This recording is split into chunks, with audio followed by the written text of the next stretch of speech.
왜 오랜만에 하는 것 같죠? 분명히 어제 어저께 했는데.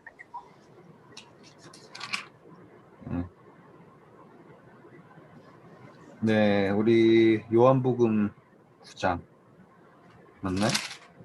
네, 네. 맞아. 9장 했어요. 9장. 그래서 맹인 이야기 했었고, 그다음에 우리 35절부터 하면 되네요. 네. 네, 35절부터 39절까지 읽어주세요. 38절까지. 예수께서 그들이 그 사람을 쫓아냈다 하는 말을 들으셨더니 그를 만나사 이르시되 내가 인자를 믿느냐? 대답하여 이르되 주여 그가 누구오니까 내가 믿고자 하나이다. 예수께서 이르시되 내가 그를 보았거니와 지금 너가 말하는 자가 그이니라. 이르되 주여 내가 믿나이다 하고 절하는지라. 네, 감사합니다. 요게 구원의 핵심이에요. 자, 장님은 예수님을 알 수 없게 태어났죠. 네. 그쵸? 볼 수 없게 태어났다. 그런데 이 장님은 항상 마음속에 뭘 원한다? 예수님을 보기를 원한다. 요 차이인 거예요. 지금 제가 전부터 누누이 말씀드리지만 이 장님은 그냥 장님이 아니라 나면서부터 장님. 정확하게 누구를 표상하느냐? 우리를 표상하는 거예요. 우리는 태어나면서부터 장님이에요. 그리고 우리를 눈뜨게 하시기 위해서 예수님이 오신 거죠. 어서 오세요. 죄송합니다. 자, 한 번만 더 할게요. 오셨으니까. 죄송합니다. 자, 여기에서 우리 요한복음 9장 후반부 하고 있어요. 여기에서 나면서부터 장님은 아주 특별한 상징입니다. 후천적으로 얻은 것이 아니라 나면서부터 장님. 다시 말하면 우리가 태어날 때부터 우리는 이 나면서부터 장님과 같은 상태예요. 그랬을 때, 자, 인간은 왜 흙으로 만들어졌나요? 인간은 왜 태어나면서부터 죄인이 되었나요? 이런 거를 다 답할 수 있는 게 뭐예요, 예수님이? 이 사람의 죄도 아니고, 이 사람의 부모의 죄 때문도 아니고, 하나님께서 하시는 일을 이 사람을 통해서 나타나게 하려 하신다라고 하는 게 핵심이었죠. 그랬을 때, 이 사람이 실로암으로 보냄을 받았을 때, 그가 계속 뭐합니까? 나는 보냄을 받았다. 똑같이 예수님도요, 우리를 너희는 가서라고 했잖아요. 보내시는 거예요. 우리에게는 각자의 실로함이 있을 수밖에 없어요. 왜? 그게 하나님의 뜻이에요. 그래서 그 태어나면서부터 장님이었던 존재가 실로함에서 눈을 뜸을 통해서 하나님의 뜻이 나타나죠. 다시 한번 태어나면서부터 장님이었던 사람이 보내심을 입어서 실로암에 가서 눈을 떴을 때 비로소 하나님의 뜻이 다는 아니지만 성취가 되는 거예요. 시작점이 있죠. 그렇죠? 다 똑같이 우리에게도 역시 하나님의 뜻이 있는 거예요.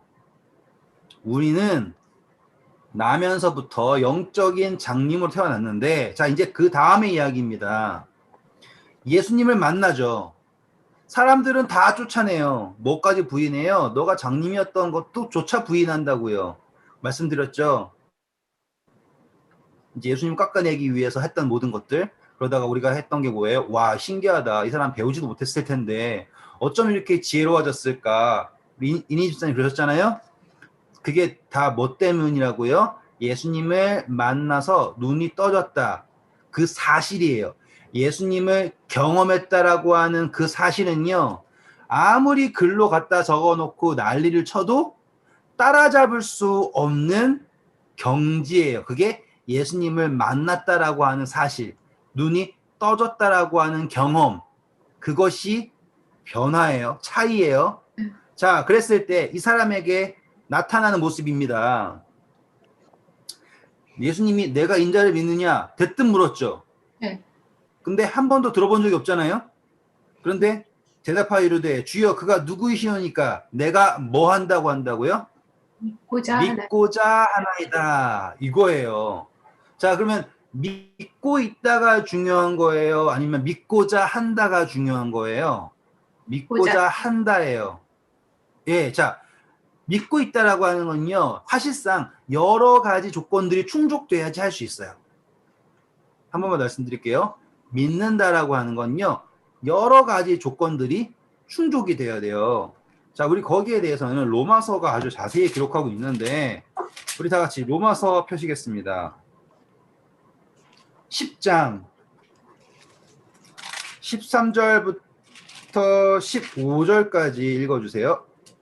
누구든지 주의 이름을 부르는 자는 구원을 받으리라. 그런즉 그들이 믿지 아니하는 이를 어찌 부르리요? 듣지도 못한 이를 어찌 믿으리요? 전파하는 자가 없이 어찌 들으리요? 보내심을 받지 아니하였으면 어찌 전파하리요? 기록된 바 아름답도다 좋은 소식을 전하는 자들의 발이여 함과 같으니라. 네, 감사합니다. 저 이거 성경절 정말 설교할 때 많이 썼어요. 간증할 때마다 엄청 썼어요. 설교 제목이 항상 아름다운 발걸음. 그래가지고 가야 됩니다부터 막 했었단 말이에요. 그런데 여기에 핵심은 뭐냐면 믿는다라는 거에서 전제 조건들이 있어요. 그냥 믿을 수 없어요. 뭐라고 합니까? 믿지 아니하는 자를 어찌 부르겠습니까? 듣지 못하는데 어떻게 믿겠습니까? 전파하는 자가 없이 어떻게 들을 수 있겠습니까? 라고 하죠. 자, 그럼 핵심은 뭐예요? 믿는다라고 하는 것은 그냥 이루어지는 것이 아니라 주어져야지 믿는다 이거예요. 아직 영적 장님이 우리에게 뭐가 안 주어졌었다가 포인트인 거예요. 이 맹인은 예수님을 볼 수가 없었죠. 그쵸? 주어지지 않았죠. 하지만 주어졌을 때 그는 어떻게 합니까? 믿죠. 믿고자 하죠. 자, 바리새인들은요. 주어졌죠. 이적도 보여주셨죠. 말씀도 가르쳐 주셨죠. 근데 믿고자 합니까? 안 믿고자 합니까?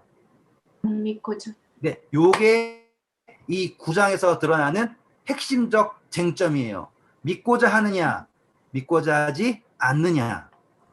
자, 여기서 바리새인들은 뭘 생각합니까? 자기네들이 본다고 생각을 해요. 다 안다고 생각을 한다고요. 개념이에요. 나는 다 안다. 넌 장님이었고 넌 모른다. 나는 의인이고 너는 죄인이다. 이 개념으로 가요. 그런데 실질적으로 예수님을 만났을 때 믿고자 하는 건 누구이다? 나면서부터 맹인이었던 사람. 자신이 볼 수 없다라는 것에 대해서 너무나 당연했던 사람. 여기 되셨죠? 저는 이제 막간을 이용해서 묵상 한번 해볼게요. 이제 막간 묵상이에요. 이 사람은 평생 본 적이 없죠. 그런데 갑자기 보게 된 거예요. 어땠을까요? 눈이 부실 것 같아요. 네? 눈이 너무 부실 것 같아요. 눈부시다. 아주 좋아요. 되게 정신없었을 것 같아요. 맞아, 정신없었어요. 또요? 되게 놀랍고 막 이런 거였구나 막 이렇게. 네. 자, 지금 다 맞아요. 근데 이 재밌는 건 그거예요. 정보량, 다르지. 정보의 양이 지금 눈 감고 있을 때랑 눈 떴을 때랑의 정보의 양은 어마어마한 차이예요. 분명히 같은 세상 속에 살고 있죠. 맞죠? 분명히 같은 세상에 살고 있는데 정보의 양이 어마무시하게 달라요. 자, 똑같아요. 영성이라는 것도 똑같은 거예요. 분명히 똑같은 세상이거든요. 달라지는 게 없어요. 예전에 장님일 때는요, 내 공간, 내가 몸이 서 있는 이 공간에서 손을 더듬을 수 있는 모든 것은 다 함정이에요. 그쵸? 손을 더듬을 수 없는 모든 곳은 다 함정. 무슨 일이 생겨도 상관없는. 그게 장님의 세상이잖아요. 오늘날 우리가 살고 있는 이 육체적 삶 역시요. 당장은 모르잖아요. 완전히 우리는 영적 장님이기 때문에. 그런데 이 사람이요. 실로암에 갔단 말이에요. 가서 떴죠. 그 순간 그에게 드러나는 정보의 양은요. 어마어마하고요. 그쵸? 그리고 그에게 있어서 나타나는 모든 정보들은 뭘까요? 감사예요. 흥미롭죠? 눈 떴다라는 거 그 순간만으로 거예요. 그가 눈 시각을 통해서 인지하는 모든 것은 뭐가 된다? 감사가 된다라는 것을 이해하셔야 되는 거예요. 영성도 똑같아요. 우린 영적인 장님이에요.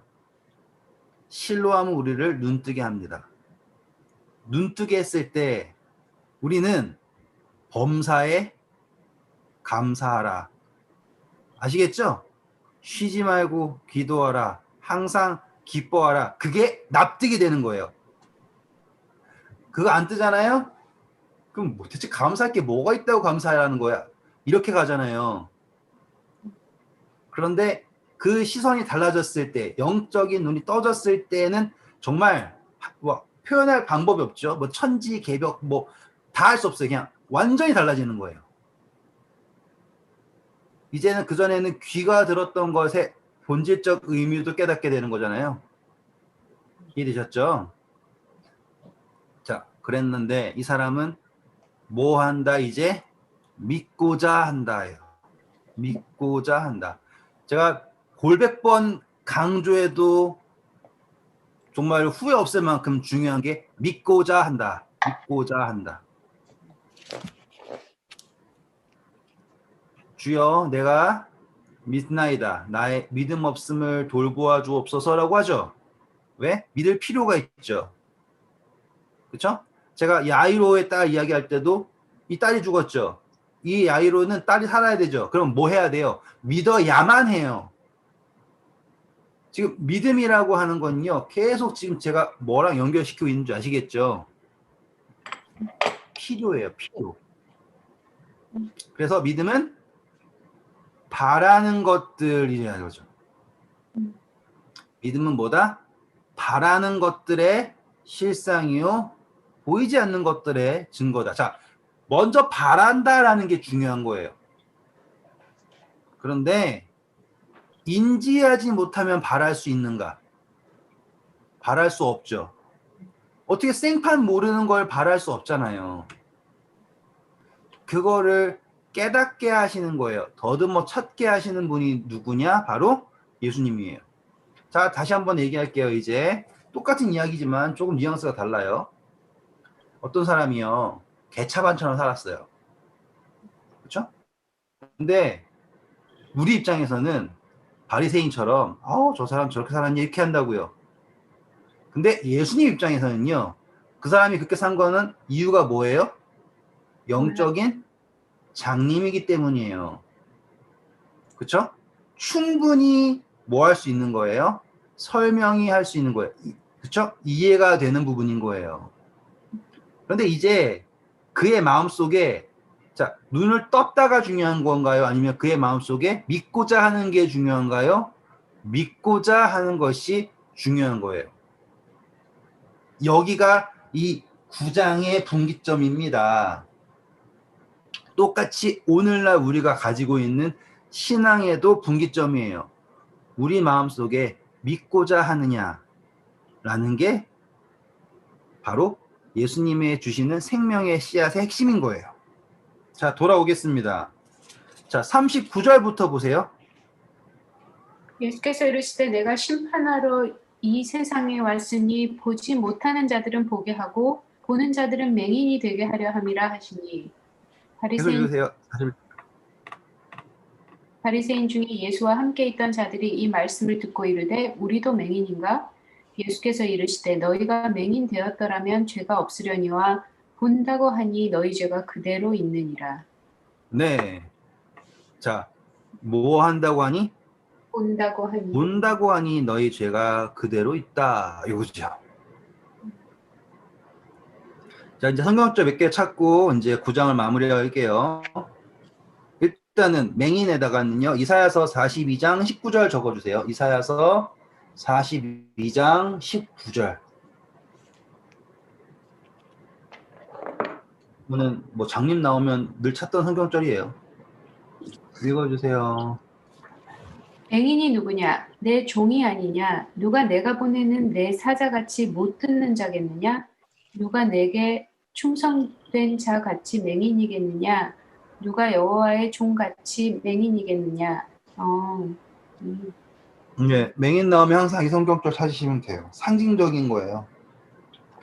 자, 그리고 또 하나입니다. 스가랴서 11장 17절. 그러니까 외우기가 엄청 쉬운 거. 그 이사야 방금 읽은 이 말은 그러니까 맹인을 좋게 말한 거네요. 이거는 아니죠. 반대죠.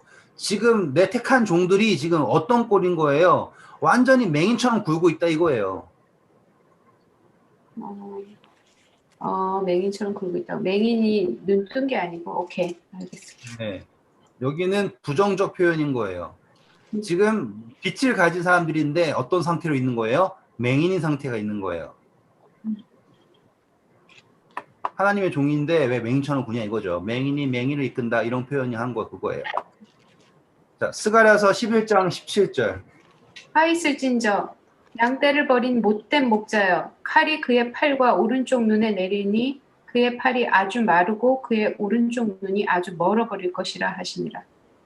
근데 자, 우리 그때 한편 손 마른 사람 했을 때도 했던 성경절이에요. 똑같이 맹인할 때도 화 있을진저 누구라고 합니까? 목자들이요. 근데 이 사람들은 자기의 배만 채우려고 하는 목자들이죠. 그래서 그들은 지금 어떤 상태라고요? 맹인인 상태다. 그런데 자기들이 맹인이 아니래요. 그러면 예수님이 그것에 대해서 저건 맹인이어서 그랬다가 눈이 안 보여서 그랬습니다라고 말해 주실 수 없죠. 그래서 너희가 맹인이 되었더라면 죄가 없으려니와 본다고 하니 너희 죄가 그대로 있느니라 라고 말씀하시는 거예요.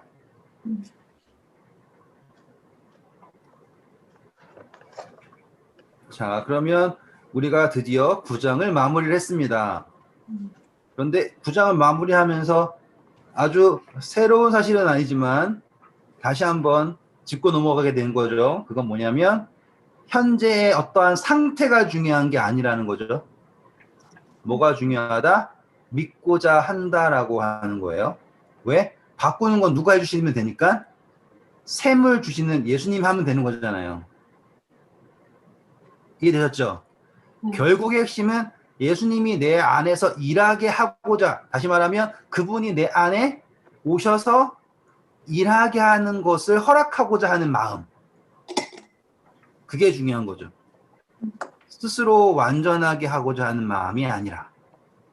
그래서 제가 그때 이사야서 보내드렸잖아요. 스스로 거룩하게 하고 스스로 정결케 하는 게 다 무너질 거라고. 그렇죠? 그래서 가증한 돼지고기 먹는 건 다를 게 없으면 뭐 하잖아요. 그래서 스스로 거룩하게 한다, 스스로 정결케 한다라고 하는 게 신명기에 나왔던 너희는 스스로 거룩하게 해라 이 말은요. 예? 너네가 알아서 거룩하게 하라 이게 아니라 예수님 하나님 앞에 나아갈 때 너희들이 좀 추구해야 될 것은 바로 무엇이냐면 거룩하게 되어야 되는 것이다 이 말이에요. 그리고 이사야서에 나온 스스로 거룩하게 한다는 건 뭐예요? 하나님 없이 자기들 스스로 알아서 하려고 하는 그것의 가증함을 말하고 있는 거라고요. 여기서도 본다고 한다라는 게 뭐예요? 내가 안다, 밝히 안다라고 했기 때문에 그것이 뭐가 된다? 죄가 된다라고 하는 뜻이에요. 자, 이제 다시 우리는 누가복음으로 돌아옵니다. 우리 누가복음 11장 하다가 끝났죠? 맞죠? 네. 그렇죠? 네. 11장 하다 갔어요, 우리. 네. 자, 이제 12장입니다. 12장은요, 우리 마태복음 했던 거랑 겹쳐요. 같은 말이 계속 나와요. 11장 후반부 안 했네. 자, 11장 후반부 볼게요. 11장 오세요. 이제 손 씻는 거 안 한 것 때문에 막 화냈던 거 이야기하다 넘어갔거든요, 우리. 네. 39절 보세요. 이거 딴 때 한 거구나. 네. 주께서 이르시되 너희 바리새인은 지금 잔과 대접의 겉은 깨끗이 하나 너희 속에는 탐욕과 악독이 가득하도다. 어리석은 자들아 겉을 만드신 이가 속도 만들지 아니하셨느냐. 그러나 그 안에 있는 것으로 구제하라. 그리하면 모든 것이 너희에게 깨끗하리라. 네, 감사합니다. 자, 여기 되게 재밌는 거예요. 되게 재밌습니다. 왜냐하면 바리새인들은 뭘 하다 그럽니까? 겉은 깨끗한데요. 속은 뭐랑 있다고요? 탐욕과 악독으로 가득하대요. 그러면 여기까지 이해가 됐어요. 근데 그 다음 절이 재밌는 거예요. 어리석은 자들아, 겉을 만드신 이가 뭔도 만드셨대요? 속. 속도 만들지 아니하셨느냐예요. 전 이 부분이 상당히 마음에 들고 재미있어요. 자, 이 사람들은요, 겉을 깨끗하게 해요. 겉을, 다시 말하면 행위, 이걸 깨끗하게 한대요. 근데 속에는 뭐가 가득하대요? 탐욕, 악독이에요. 그런데 예수님께서 말씀하신 게 겉을 만드신 분이 속도 만드셨대요. 그럼 이 말은 어떻게 해석을 해야 될까요? 한번 그냥 편하게 말씀해 보세요. 무슨 말일까요? 속도 깨끗이 하라고요. 아니, 만들었다고 하셨잖아요. 일단은 다 힌트를 막- 드리기 위해서 네? 다 안다고. 맡기라고. 다 알고 있다고. 다 알고 있다고, 다 맡기라고. 알겠습니다. 속을 힌트를 드리기 위해서. 만들었으니까 다 아시는 거죠. 그렇죠. 힌트를 드릴게요. 시편 33편 15절. 그는 그들 모두의 마음을 지으시며 그들이 하는 일을 굽어 살피시는도다. 네. 자, 일단은 기본적인 게 나왔어요. 하나님이 뭐 하신 분이다? 마음을 지으셨다. 뭐도 지으셨는데, 몸도 지으셨는데, 그쵸? 지금 뭐 어려운 거 없죠? 36편이에요, 이제. 36편. 1절, 2절 읽어보세요. 악인의 죄가 그의 마음속으로 이르기를 그의 눈에는 하나님을 두려워하는 빛이 없다 하니 그가 스스로 자랑하기를 자기의 죄악은 드러나지 아니하고 미워함을 받지도 아니하리라 함이로다. 네, 자, 그러면 이제 답해 주세요. 겉을 지으신 이가 속도 지으지 않으셨느냐라고 한 뜻은? 에벌린이 한 말인 것 같은데 다 아는 거. 그렇죠. 그러니까 하나님이 하나다. 다 아신다. 아신다. 네, 그렇죠. 그러니까 지금 겉을 깨끗하게 해가지고 너네가 감출 수 있다 생각하지만 그 안에는 탐욕과 시기가 욕심을 가득하다는 거를 누구 아신다? 하나님. 마음을 지으신 하나님이 아신다라고 하는 거예요. 아주 잘 하셨습니다. 정답. 그래서 거기 옆에다가 성경책 하나를 더 적을게요. 스가랴서 12장 1절 읽어주세요. 이스라엘에 관한 여호와의 경고의 말씀이라. 여호와 곧 하늘을 펴시며 땅에 터를 세우시며 사람 안에 심령을 지으신 이가 이르시되. 네, 감사합니다. 자, 하나님이 심령을 지으셨다.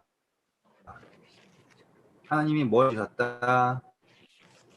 하나님 심령. 사람의 마음을 지으셨다라고 하죠.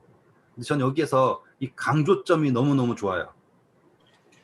왜냐하면 하나님이 흙 플러스 생기 이퀄 생명 됐죠. 네. 기억나시죠? 네. 만든 건 몸이에요. 흙으로. 근데 창조된 것은 무엇이라고 제가 말씀드렸어요?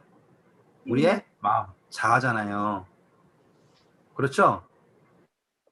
그런데 지금 겉은 깨끗하게 하고 속은 탐욕과 시기로 가득 찼다라고 하잖아요.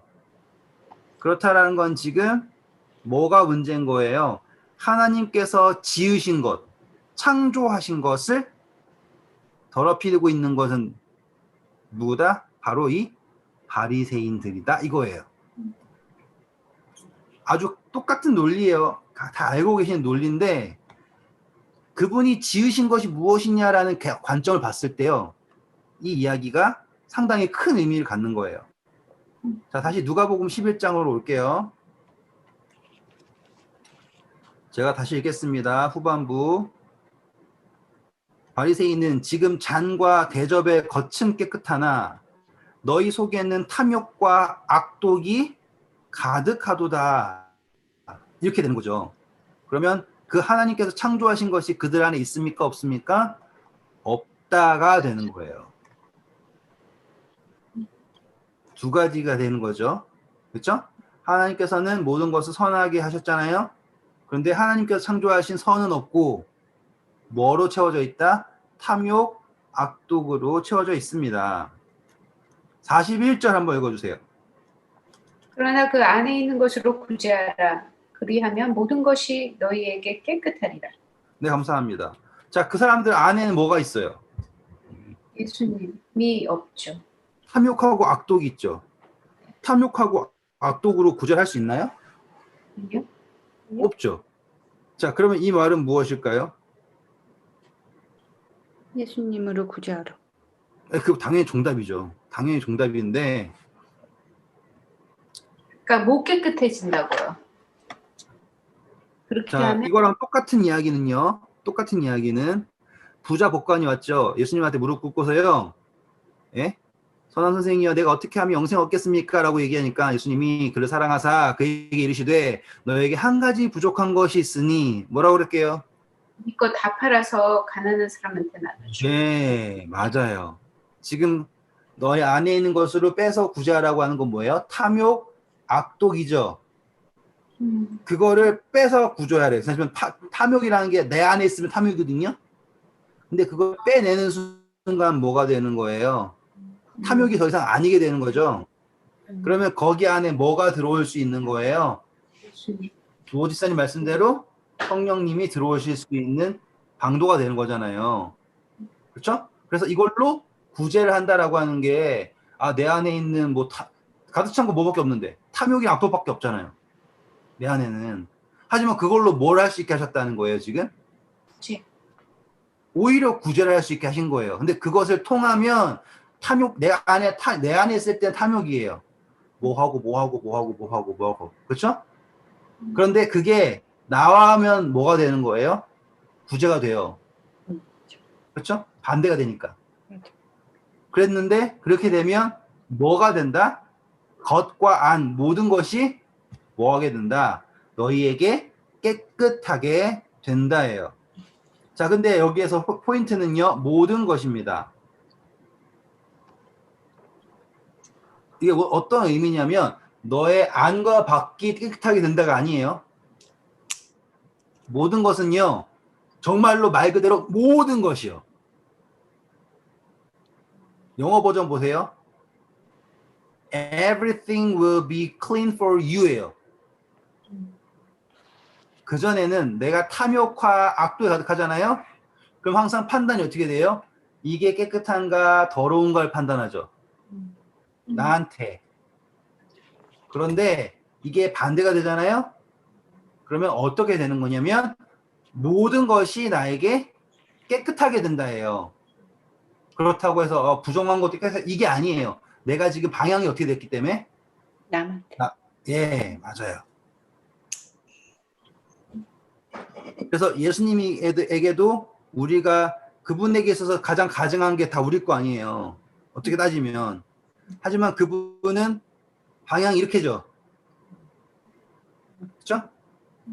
똑같이 우리도 방향을 바뀌면 되는 거예요. 방향이 어떻게 되면 바뀌면. 자, 42절부터 네, 49절까지 쭉 읽어주세요. 화 있을진저 너희 바리새인들이여 너희가 박하와 운항과 모든 채소의 11조는 들이되 공의와 하나님께 대한 사랑은 저버리는도다. 그러나 이것도 행하고 저것도 하지 말아야 할지니라.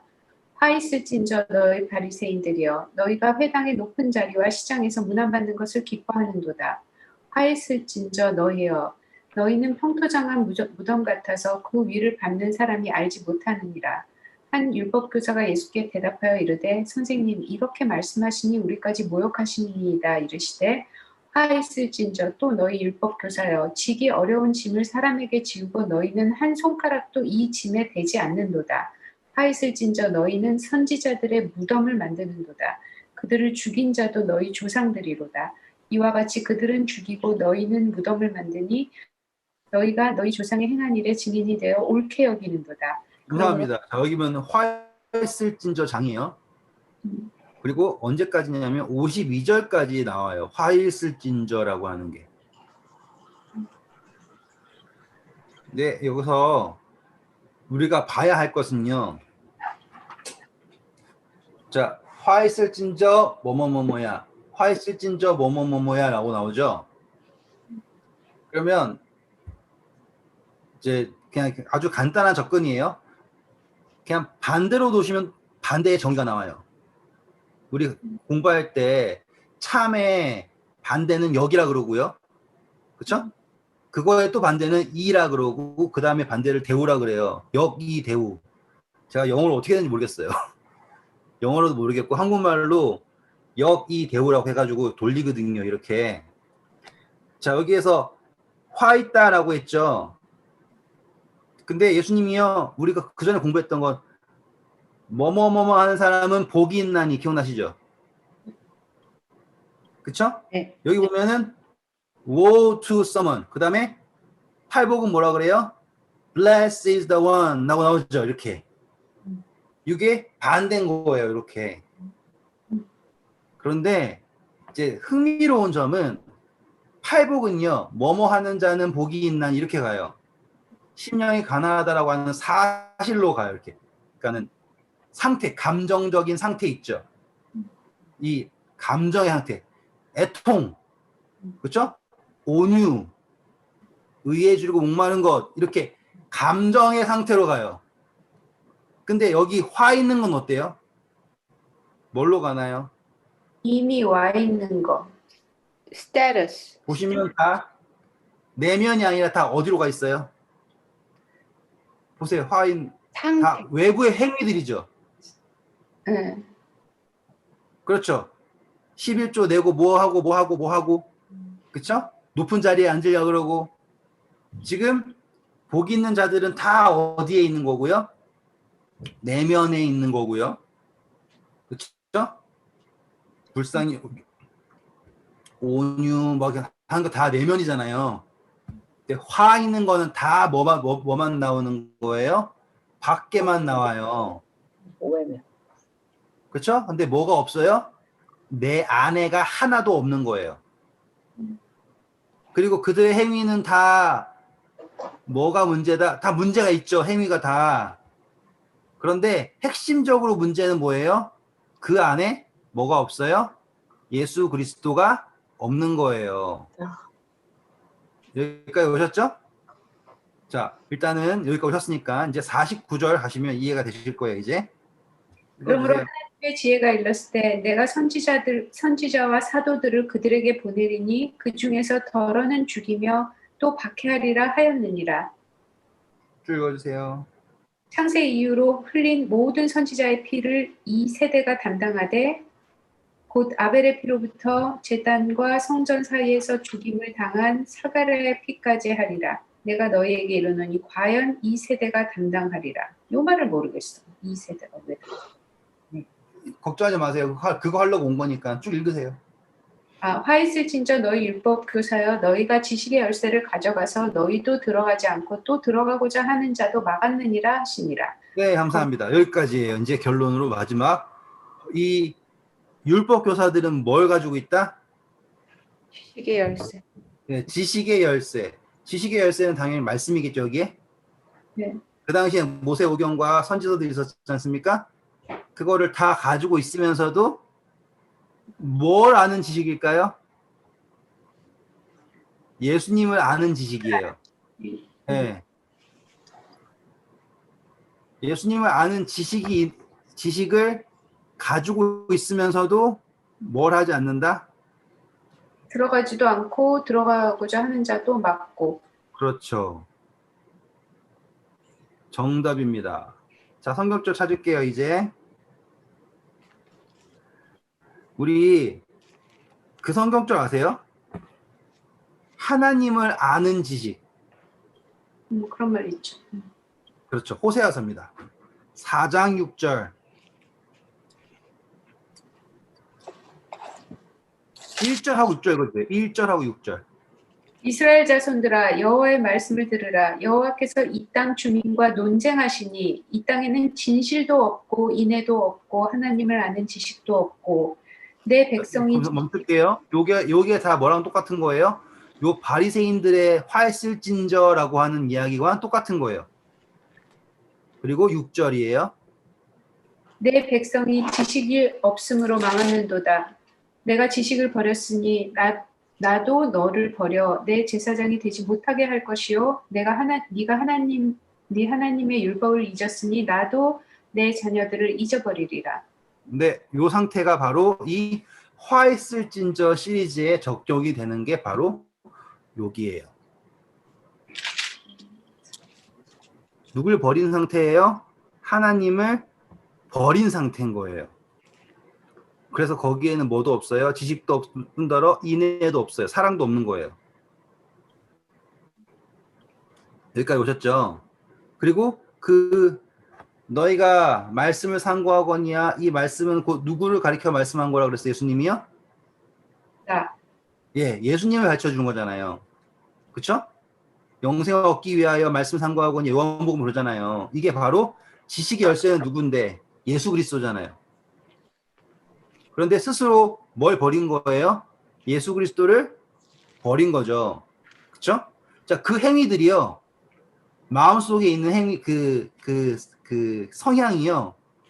뭘 핍박하게 되냐면 49절에 하나님의 지혜가 이르렀으되 라고 나오죠.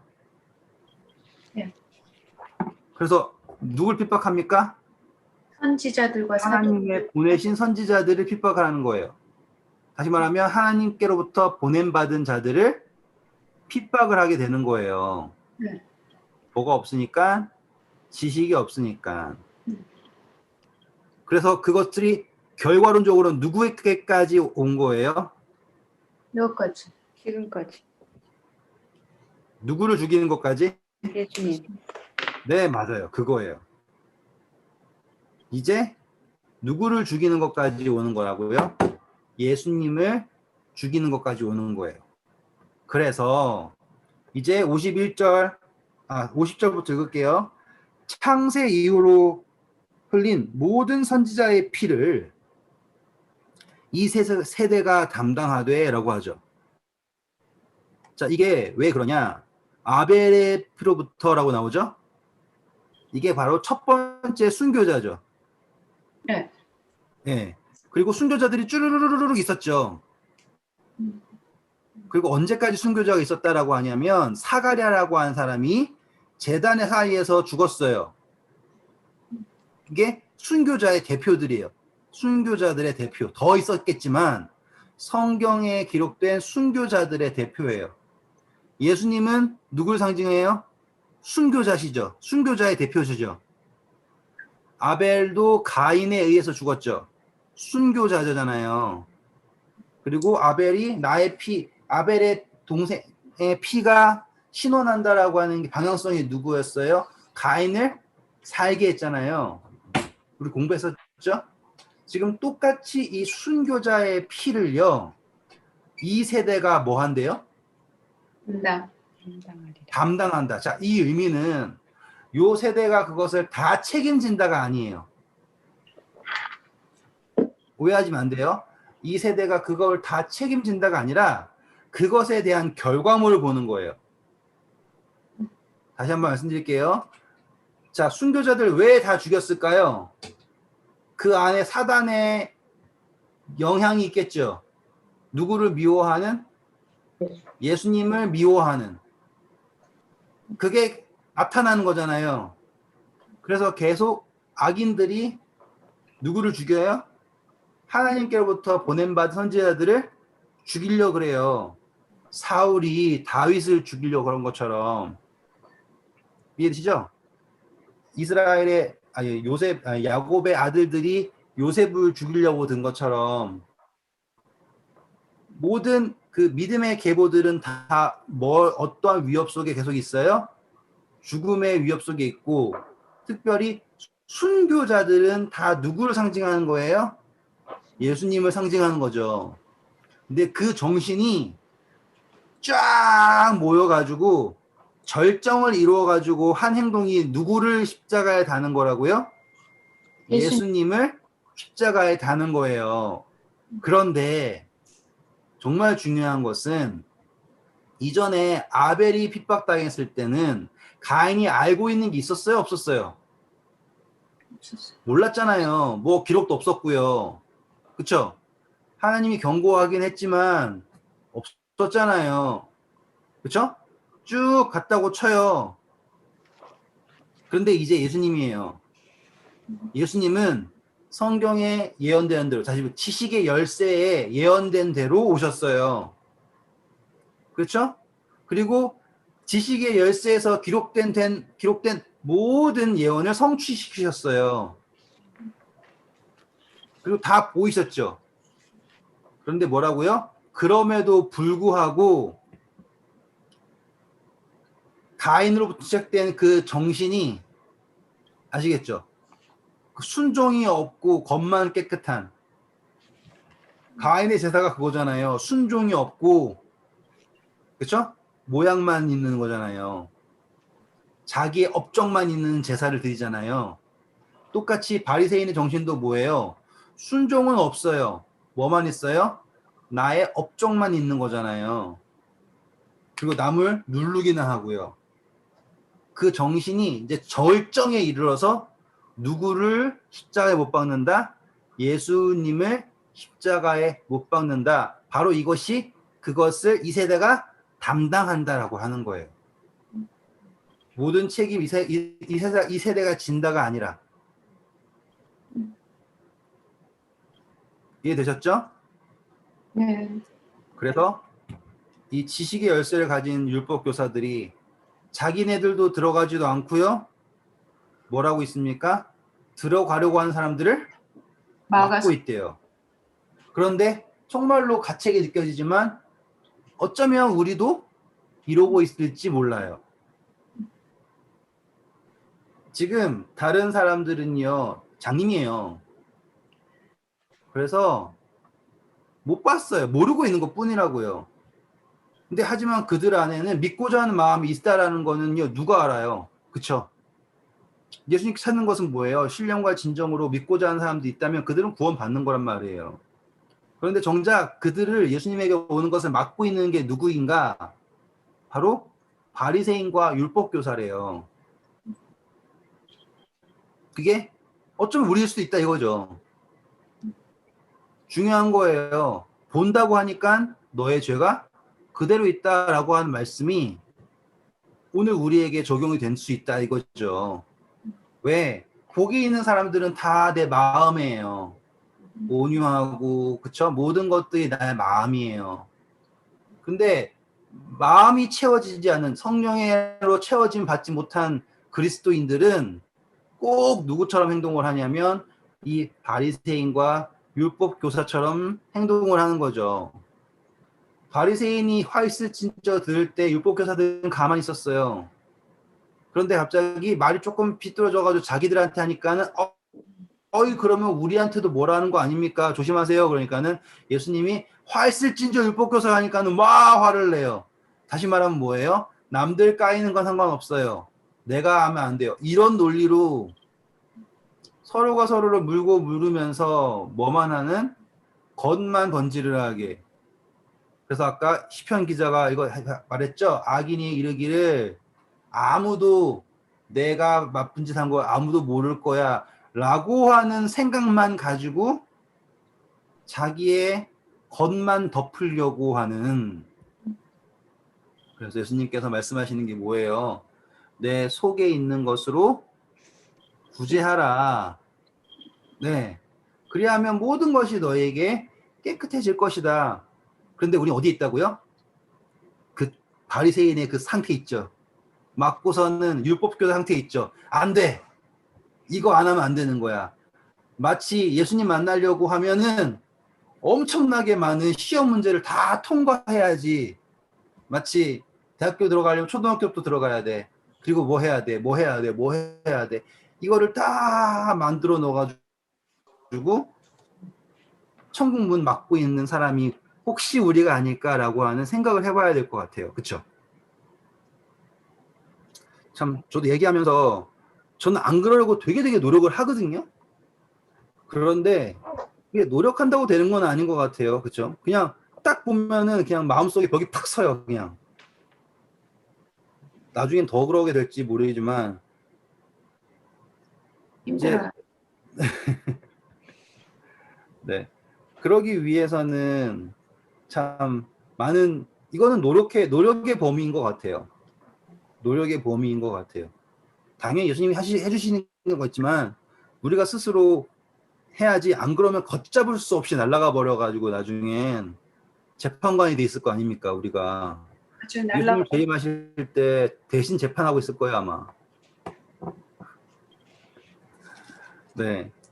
자 이제 우리 11장을 마무리했습니다. 자 이제 11장을 마무리하면서 53절 54절 보시면 어떤 결론이 나는지 보세요. 거기서 나오실 때 서기관과 바리새인들이 거세게 달려들어 여러 가지 일로 따져 묻고 그 입에서 나오는 말을 책잡고자 하여 노리고 있더라. 네, 분위기가 이제 예수님을 막 따지는 거예요. 그래가지고 이제 요즘에 정치하는 거랑 똑같은 거죠. 말실수 한번 해봐라, 잡아먹어버리겠다. 그런 식으로 따라가는 거예요. 근데 이게 판이 커져요. 12장 보세요. 그동안에 무리 수만 명이 모여 서로 밟힐 만큼 되었더니 예수께서 먼저 제자들에게 말씀하여 이르시되 바리새인들의 누룩 곧 외식을 주의하라. 감추인 네, 것이 재밌는 일이 생겼죠. 자, 이제 몇천 명 단위가 아니라 얼마나 모였답니까? 서로 밟힐 만큼 수만 명. 수만 명이 모였대요. 지금 성경에 나와 있는 기록상 가장 많은 사람이 모인 기록이 여기에요. 그러니까 뭐 몇만 군대 모았다 이 말고요. 군대 모은 거 말고 사람들이 때로 모여가지고 예수님 앞에 모였을 때가 바로 요 때예요. 그런데 예수님께서 한 말씀 하신 게 뭐예요? 누구의 누룩이라고 그럽니까? 바리새인들의 네. 자, 그러면은 이 바리새인들은 열이 뽑겠죠? 공개적으로 몇만 명 앞에서 뭘 주의하라? 누룩 곧 외식을 주의하라 라고 하셨어요. 그리고서는 2절부터 읽어주세요. 5절까지. 감춘 것이 드러나지 않을 것이 없고 숨긴 것이 알려지지 않을 것이 없나니 이러므로 너희가 어두운 데서 말한 모든 것이 광명한 데서 들리고 너희가 골방에서 귀에 대고 말한 것이 지붕 위에 전파되리라. 내가 내 친구 너희에게 말하노니 몸을 죽이고 그 후에는 능히 더 못하는 자들을 두려워하지 말라. 마땅히 두려워할 자를 내가 너희에게 보이리니 곧 죽인 후에 또한 지옥에 던져놓는 권세 있는 그를 두려워하라. 내가 참으로 너희에게 이르노니 그를 두려워하라. 네, 감사합니다. 오늘 이거는 자세하게 가지는 않을 거예요. 그냥 이제 시간이 다 가가지고 정리하면 하는 건데 예수님이 지금 공개석상에서 바리새인들에 대하여 언급을 하셨는데 그거를 누룩이라고 했어요.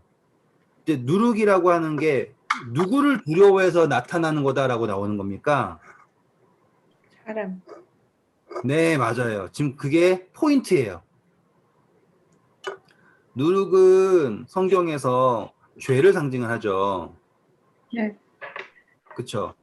근데 왜 죄를 상징하느냐? 부풀리는 거죠. 부풀린다라고 하는 거는 자기의 본질보다 더 크게 보이려고 하는 그 성질을 이제 말하는 거예요. 어쩔 때는 누룩이 또 천국은 마치 가로사마리에 감군 뭐 누룩과 같은 이렇게 설명되긴 하지만 기본적인 누룩은 죄를 상징하는데 그래서 이 제사법을 공부하시면요 누룩을 넣으면 안 돼요.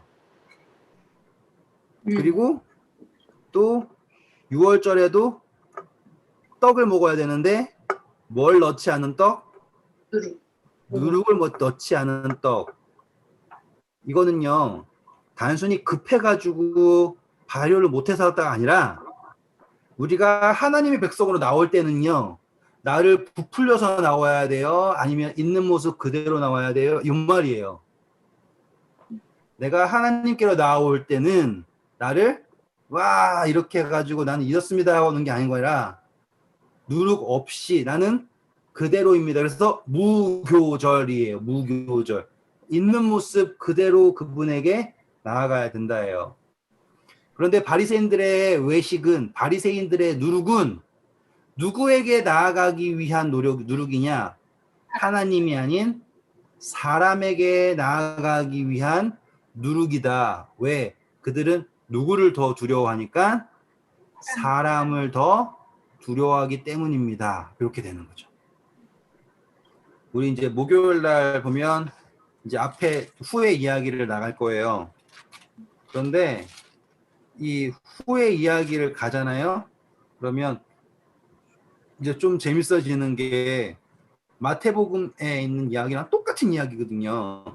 근데 조금씩 관점이 달라요. 그래서 그 관점을 비교하면서 보면은 또 새로운 이해가 됩니다. 좀 좋은 밤 되시고요. 혹시 뭐 질문 있으세요? 아니요. 아니요. 네. 다 알아요. 나? 약올래. 축하드립니다. 어떤 이렇게 질문이 하나도 없어가지고. 네.